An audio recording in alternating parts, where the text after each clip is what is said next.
Anak laki-laki sudah 3 hari tidak makan. Dia menatap roti di tangannya dengan penuh harapan. Bersiap untuk menyembunyikannya di bawah pakaiannya dan membawanya pergi. Namun saat itu, seorang patua mengulurkan tangannya untuk menghentikannya. Dan menggelengkan kepala padanya. Patua tidak membongkar rahasianya. Sebaliknya, dia malah membelikan roti untuknya. Pemilik supermarket melihat kejadian itu. Dia berkata bahwa di zaman sekarang, menjadi orang baik akan merugikan. Patua tidak menghiraukannya. Sebaliknya, dia melambaikan tangan memanggil anak laki-laki itu untuk mendekat. Dia memberikan roti itu kepadanya. Namun tidak ada yang tahu. Pria setengah baya ini hampir tidak mampu menghidupi dirinya sendiri. Melihat anak laki-laki itu melahap roti dengan rakus, Patua merasa kasihan padanya. Dia membawa anak laki-laki itu ke tepi laut untuk membantunya mandi. Namun dia menemukan punggung anak laki-laki itu penuh dengan memar. Melihat anak yang penuh luka ini, Patua merasa sangat tidak nyaman di dalam hatinya. Dia memutuskan untuk menampungnya sementara. Malam itu, mereka berdua berbaring di dalam mobil sambil menghitung bintang. Patua masih menghiburnya. Di sampingku hanya tersisa anjing ini. Jika kamu mau, nanti ikutlah bersamaku. Aku pasti akan mengantarmu pulang. Anak laki-laki itu setuju. Namun keesokan harinya saat bangun, anak laki-laki itu sudah menghilang. Uang pamannya juga dicuri. Pemilik supermarket mengeluh. Hati manusia sulit dipahami. Ya, kemana hilangnya kepercayaan antar manusia? Sambil berbicara, penyakit jantung Patua kambuh lagi. Anjing di sampingnya menyadari. Segera mendekat dan menggosokkan tubuhnya pada tuannya. Namun Patua menghibur. Jangan khawatir, setelah minum obat akan baik-baik saja. Setelah tubuhnya pulih, Patua melanjutkan perjalanan bersama anjingnya. Patua bernama Tan Tian. Istrinya telah bercerai dengannya. Dan dia sendiri menderita penyakit terminal. Kini yang menemani di sisinya hanya anjing yang bernama Happy ini. Begitulah, satu orang dan satu anjing memulai perjalanan menuju akhir hidup. Sampai di pemberhentian berikutnya, Tan Tian menemukan sebuah toko daur ulang. Dia yang tidak memiliki uang sepeser pun, berharap bisa menukarkan barang-barang yang telah dikumpulkannya selama bertahun-tahun untuk mendapatkan sedikit uang. Namun pemilik toko merasa barang-barang itu barang lama tidak berharga, lalu menolak dengan sopan. Dalam keadaan terpaksa, Tan Tian terpaksa meminjam telepon pemilik toko, menghubungi satu persatu teman-temannya. Tidak ada seorang pun yang bersedia meminjamkan uang kepadanya. Dan kebetulan saat itu Happy kembali sakit. Pemilik toko yang baik hati segera membawa Tan Tian ke klinik hewan. Setelah perawatan, penyakit Happy sembuh. Namun dia tidak bisa membayar biaya pengobatannya.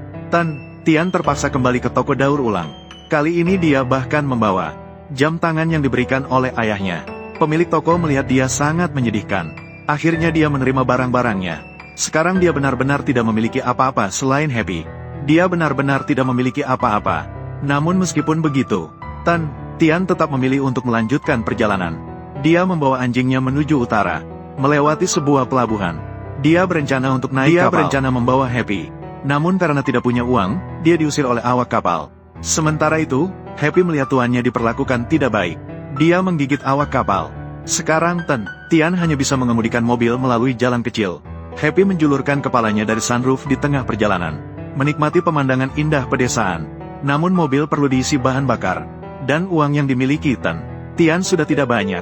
Keesokan harinya, mobil berhenti di sebuah kedai kopi. Penyakit jantung Tan Tian kambuh lagi. Happy juga memperhatikan. Dia terus menggeram. Tan Tian tetap menghiburnya dengan berkata, "Jangan khawatir, setelah minum obat, semuanya akan baik-baik saja." Namun Tan Tian tidak pernah menyangka, kali ini obatnya ternyata habis.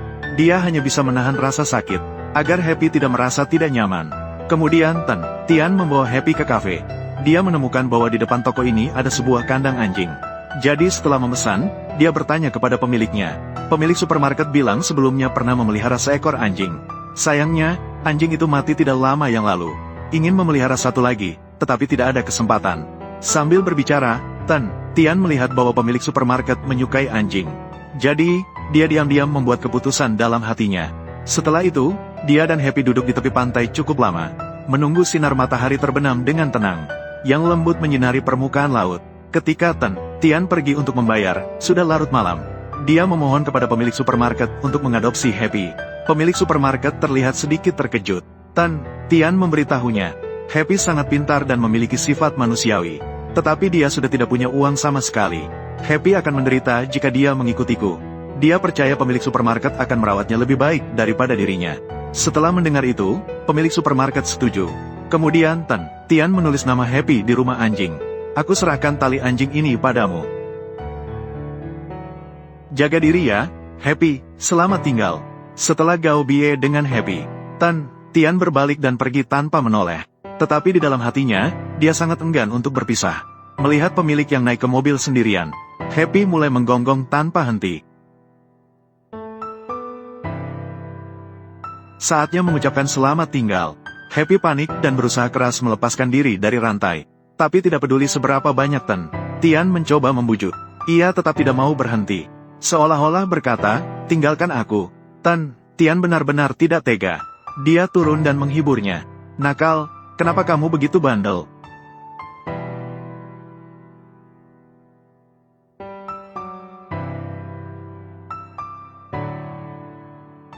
Kenapa kamu begitu tidak mau mendengarkan?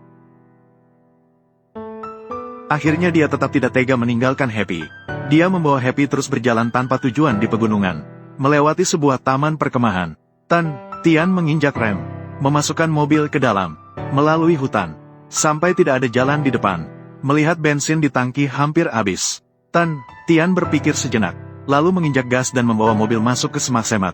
Tidak berjalan jauh, mobil berhenti. Tan Tian melempar kunci. Tempat ini menjadi stasiun akhir mereka. Kemudian dia membawa Happy ke sebuah tempat perkemahan. Dalam keadaan haus dan lapar, mereka hanya bisa memandang para pengunjung yang memanggang daging. Untungnya, Happy mengandalkan penciuman yang tajam.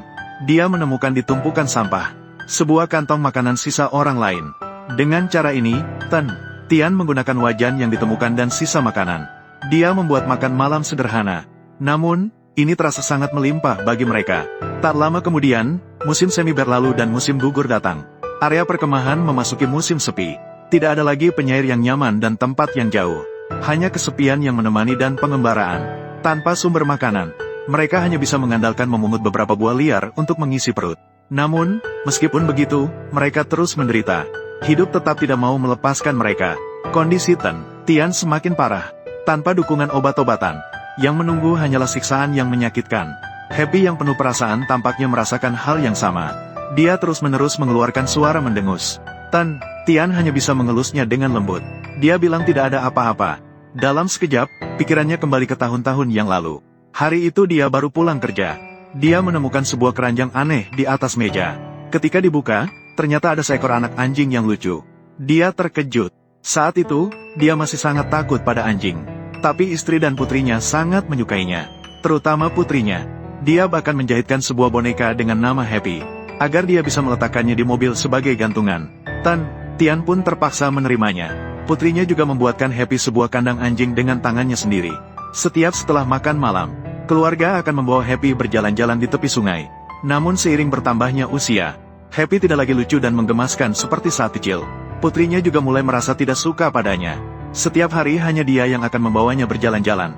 Tak terasa, musim dingin pun tiba. Di pegunungan juga turun salju lebat. Tan Tian dan Happy duduk di depan api unggun. Dia memeriksa dengan seksama dokumen di tangannya. Kemudian dia melemparkannya ke dalam api unggun. Ini adalah satu-satunya dokumen yang bisa membuktikan identitasnya. Seiring api berubah menjadi abu, harapan terakhirnya pun runtuh. Melihat kupon undian yang diterbangkan angin, Tan Tian kembali terjebak dalam kenangan. Di usia parubaya, dia dipecat dari perusahaan. Tidak bisa menghasilkan uang, istrinya mulai meremehkannya. Bahkan putrinya menjadi sangat memberontak. Pergi keluar tengah malam untuk bersenang-senang dan tidak pulang semalaman. Menjelang tahun baru, dia menulis, memulai kembali, di kartu ucapan. Tahun baru, berharap menjadi lebih baik. Namun, takdir tidak berpihak padanya. Dalam perjalanan mencari pekerjaan, dia tiba-tiba merasa tidak enak badan. Pergi ke rumah sakit untuk pemeriksaan, hasilnya adalah serangan jantung. Ini jelas menambah kesulitan. Serangkaian pukulan mental membuat Tan Tian merasa bingung tentang masa depan. Dia duduk di tepi sungai dengan hati yang sedih. Happy tiba-tiba membawa sebuah kupon undian dari entah mana. Tan Tian datang tanpa harapan untuk mencoba. Mungkin Tuhan memperhatikannya, sehingga dia memenangkan hadiah utama. Liburan gratis selama 3 hari untuk seluruh keluarga. Saat itu, dia sangat bahagia. Dia bersiap untuk memberikan kejutan kepada istri dan putrinya. Namun yang dia terima adalah surat perjanjian perceraian. Akhirnya, istri tetap ingin bercerai darinya. Dia menggenggam kupon itu dengan berat dan terdiam. Istrinya berkata, bukan karena aku tidak mencintaimu lagi, tetapi perasaanku padamu sudah tidak cukup untuk mendukung kita melanjutkan. Tan Tian sebenarnya ingin mengatakan bahwa dia menderita penyakit terminal. Namun, tolong, aku mohon. Menghadapi sikap tegas istrinya, dia pun tidak mengucapkan sepatah kata pun. Istrinya pergi bersama putrinya. Di samping Tan, Tian hanya tersisa Happy. Awalnya perjalanan keluarga ini, kini berubah menjadi satu orang dan seekor anjing. Tan, Tian terbangun dari kenangan. Dia terbaring di dalam mobil. Dingin dan rasa sakit mengelilinginya. Dia mengerti bahwa dia tidak akan bertahan sampai malam ini. Dia dengan gemetar membuka pintu mobil dan membiarkan Happy pergi. Mobil itu dipenuhi dengan makanan yang kotor dan berantakan. Semua ini adalah makanan yang Happy cari setiap hari dengan susah payah. Menghadapi kematian yang akan datang, Tian belum pernah merasakan ketakutan seperti ini. Dia meringkuk di kursi dan menangis tanpa suara. Aku tidak ingin mati, Happy. Happy melihat semua ini dari tidak jauh. Dia tidak mengerti apa yang terjadi. Tapi dia tahu bahwa setiap hari dia mencari makanan untuk tuannya tanpa takut akan dingin. Itu adalah misi yang harus dia selesaikan. Sampai malam, dia baru kembali ke mobil dengan membawa makanan. Tian sangat lapar, tetapi dia tidak makan. Dia dengan sisa tenaga mengelus Happy dan mengucapkan selamat tinggal. Senang sekali kamu kembali. Sepertinya kita benar-benar harus mengucapkan selamat tinggal. Selama bertahun-tahun ini, terima kasih banyak padamu. Dan, dengan ditemani Happy, Tian telah pergi selamanya. Namun di mata Happy, tuannya hanya tidur karena lapar. Jadi, ia pergi menghadapi angin dan salju untuk mencari makanan bagi tuannya. Ia percaya suatu hari tuannya akan bangun, akan mengelus kepalanya dan memanggil namanya. Waktu berlalu hari demi hari. Makanan di dalam mobil telah menumpuk menjadi bukit kecil. Namun ia belum pernah memakan sepotong pun. Ia khawatir tuannya akan bangun dan tidak ada makanan. Sementara itu, ia yang lapar pergi ke rawa untuk memakan tanah kuning. Dari dingin yang ekstrim hingga panas yang menyengat, bulu Happy yang putih bersih juga kotor dan berantakan. Tubuhnya juga mengeluarkan bau busuk. Saat berjalan di jalan, orang-orang juga memandangnya dengan jijik. Ia melihat teman-teman lain yang berjalan dengan tuan mereka. Ia sangat iri, karena dulunya ia juga memiliki tuan yang menemani. Hujan deras tidak bisa membersihkan kotoran di tubuhnya. Tidak bisa menghapus kerinduan akan tuannya. Seiring berjalannya waktu, suhu perlahan-lahan menjadi hangat. Taman kembali kedatangan pengunjung berkemah. Happy mencium aroma daging panggang dan datang mencarinya.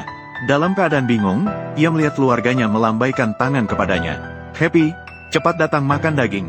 Ayo, ini daging loh. Ia berlari dengan gembira ke sana. Gadis kecil di sampingnya ketakutan. Ayah segera mengambil tongkat di tanah dan melemparkannya. Satu potong tidak cukup, lagi satu. Suara memilukan itu membuat orang merasa sakit hati. Saat ini, Happy akhirnya sadar. Ini bukan tuannya sendiri. Mereka menganggap diri mereka sebagai anjing liar. Happy dengan kecewa berbalik dan pergi. Ia terlalu lapar sehingga mengalami halusinasi. Ia pincang dengan satu kaki, berjalan dengan susah payah di hutan. Darah mengotori bulunya. Rasa lapar dan sakit membuat pandangannya menjadi kabur. Ia hanya ingin kembali ke sisi tuannya. Namun rasa sakit memaksanya untuk berhenti. Dalam keadaan bingung, Happy sepertinya mendengar tuannya memanggilnya. Happy, datanglah. Tubuh Happy tiba-tiba dipenuhi dengan kekuatan. Keyakinan ini membuatnya melupakan rasa sakit. Dengan panggilan yang datang dari jauh, ia terus melangkah. Tak tahu sudah berapa lama ia berjalan. Ia akhirnya mencium aroma tuannya. Ketika keluar dari semak, ia melihat mobil tuannya. Ia menahan sakit yang hebat di kakinya. Dengan segenap tenaga, ia berjuang untuk mendaki. Happy akhirnya kembali ke sisi tuannya. Kerja bagus, Happy. Terima kasih atas kerja kerasmu. Istirahatlah dengan baik. Mendengarkan suara tuannya, Happy perlahan-lahan menutup matanya. Kali ini, ia tidak pernah bangun lagi. Mungkin ia sudah tahu bahwa tuannya tidak ada lagi. Hanya saja ia enggan untuk percaya. Ini seharusnya adalah cinta yang setia tanpa kata. 1 bulan setelah Happy pergi, polisi menemukan mobil yang ditinggalkan ini. Namun, tidak ada plat nomor dan tidak ada informasi apapun di atasnya. Yang tersisa hanya sebuah gantungan anjing dan 3 daftar belanja. Berdasarkan informasi di daftar belanja, mereka menemukan tempat Tian berangkat. Setelah mengunjungi satu demi satu, mereka perlahan-lahan menyusun kembali kisah Tian dan Happy. Perjalanan hidup yang biasa dan sepi itu. Di akhir film, Lao Tian dan Happy muncul.